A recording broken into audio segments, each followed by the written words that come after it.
Donc, depuis ce matin, je pense que vous avez eu plusieurs présentations sur l'intelligence artificielle. Effectivement, pour notre présentation, on va s'attacher un petit peu plus à la partie imagerie, application à l'imagerie médicale. Oui, c'est le bouton là. Je prenne la technologie. J'ai un peu de mal. Exactement. Donc, nous sommes une société spécialisée plutôt dans le domaine de l'imagerie cardiaque. Moi-même, je suis le fondateur. Et donc pour cette présentation, je suis également accompagné de Youssef, qui fait une thèse dans le domaine du deep learning appliqué à l'imagerie cardiaque. Donc l'intelligence artificielle, c'est un tas d'outils numériques qui permettent de simplifier la vie et essentiellement de nous décharger de charges informatiques qui sont généralement des tâches de calcul. Et on peut voir ça dans la vie de tous les jours, en particulier sur, par exemple, des applications comme Siri, l'assistant personnel. Également, quand vous surfez sur Internet et qu'on vous pousse des propositions d'achat qui ne conviennent pas du tout à ce que vous voulez, ça fonctionne pas très bien, mais c'est ce qui se passe assez régulièrement. Également sur, par exemple, la reconnaissance faciale, ou encore quand vous tapez des SMS sur l'autocomplétion.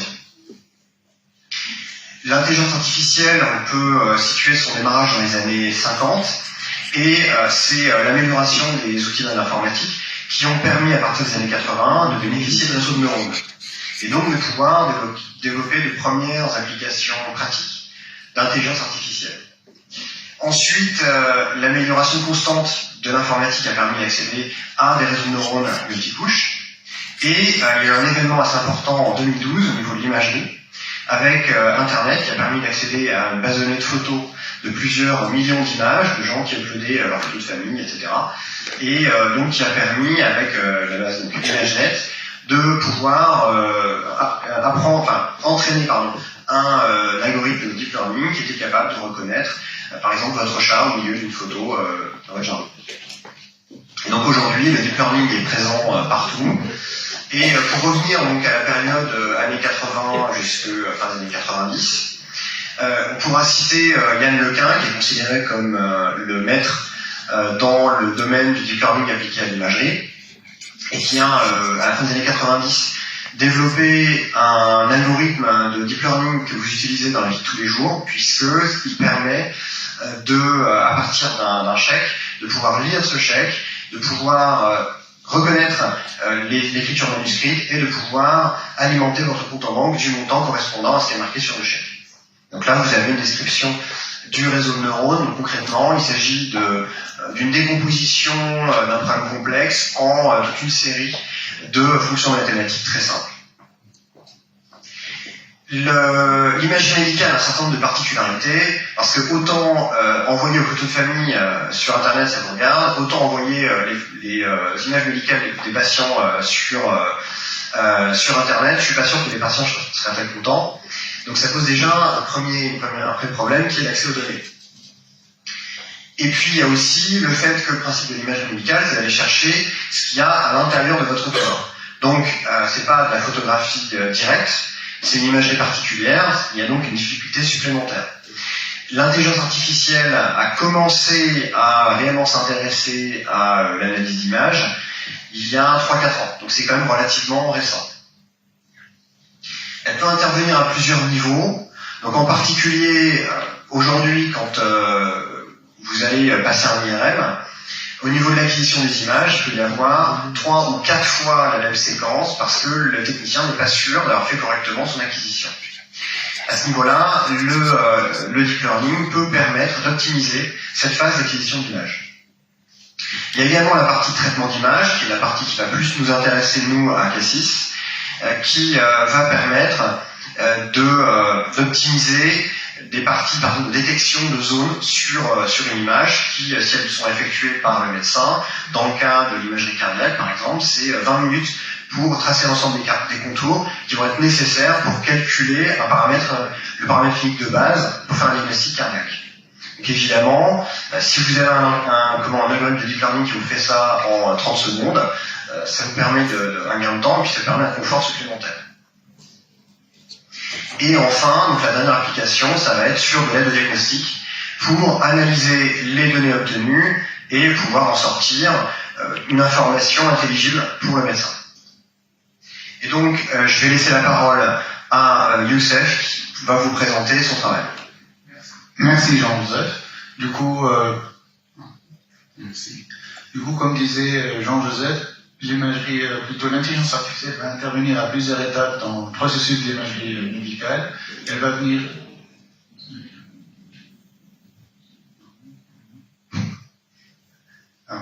D'accord. Du coup, elle va venir intervenir dans principalement les 3 étapes clés d'une acquisition d'un examen pour un patient.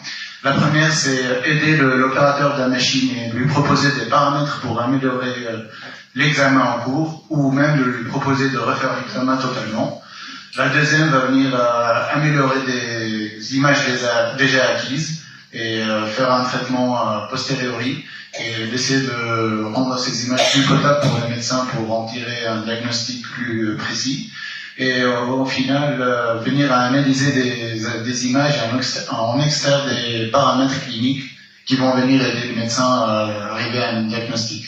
Et notamment, ici, on peut voir l'image d'un cœur en prise petit axe, et on peut distinguer les 3 structures du cœur, notamment le ventricule droit qui est en jaune, le ventricule gauche qui est la cavité du ventricule gauche qui est en rouge, et le myocarde du ventricule gauche qui est en vert. Et ces 3 structures-là vont donner comme résultat le volume du cœur sur lequel le médecin va se baser pour donner un diagnostic derrière. Et ce résultat-là, il a été produit par un réseau de neurones qui a appris à distinguer ces 3 structures-là à partir de milliers d'images d'IRM en petit axe. Et pas que, parce qu'après on peut avoir aussi un autre réseau qui va venir. Mais à partir de ces segmentations-là, donner un diagnostic n'est pas vraiment un diagnostic final. Il va proposer au médecin que c'est telle ou telle pathologie que le médecin derrière peut prendre en compte ou peut ignorer. Et on peut voir aussi l'application des réseaux de neurones sur d'autres structures comme le cerveau, là où on distingue la matière grise de la matière blanche. Et la prostate, où on essaie de détecter où est située la prostate sur l'image, et aussi le cœur. Par contre, pour la partie segmentation, là je vous ai montré que des images qui sont belles, où le réseau il donne de bons résultats. Un problème peut survenir, c'est que des fois, les algorithmes de deep learning peuvent donner du n'importe quoi. Par exemple, là, dans l'incohérence, le réseau il détecte le ventricule droit dans le ventricule gauche. Si on montre ça à un médecin, il va me tuer. Il va pas acheter le logiciel, il va me dire c'est revenu dans 10 ans. Et il y a aussi les problèmes de trous où les algos de deep learning peuvent donner ils détectent rien, ils voient rien. Ou des fois où ils détectent le ventricule droit dans le poumon. Bon, je sais pas s'il y a quelqu'un qui a ça, mais